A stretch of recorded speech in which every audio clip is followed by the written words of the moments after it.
If you need a lot of stone fast, come to the plains. Find these tall rock pillars and mine out the bottom. In a few minutes, you can chop down this entire rock pillar.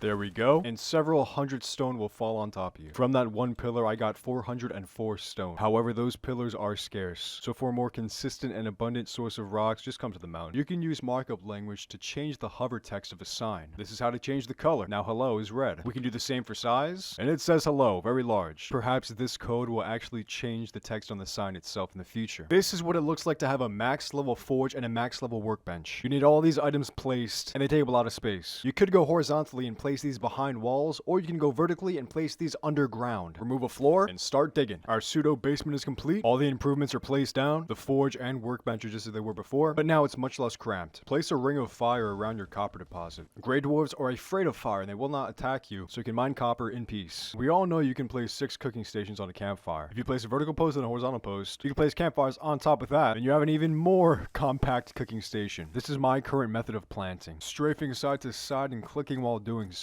Here's an alternative. As opposed to going in a straight line, go in a circle. Find the furthest point you could plant and just go around in a circle. I don't think this is as space efficient as going in lines. It does require less input. If your boat's ever stuck on land, select a thatch roof and place them like so, mess around with it, and they will push your boat back into the water. You're gonna have to keep on breaking them and replacing them, but eventually it should work. Right here we have some banners, and they look cool, but you can walk through them, and with them you can make secret rooms, like this one. And you can do the same exact thing with rugs.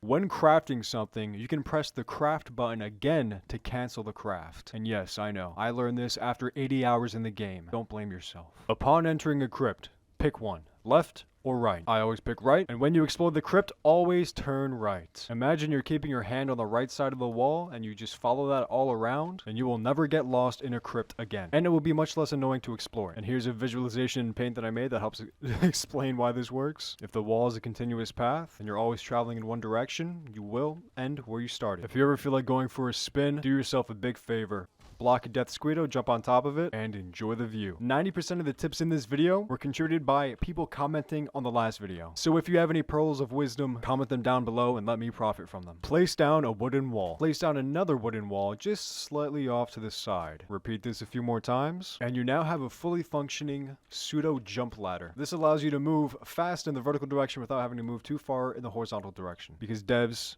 how are you gonna call this a ladder, bro? These are dead ass just stairs. You can harvest barley and flax with a pole arm? Are you kidding me?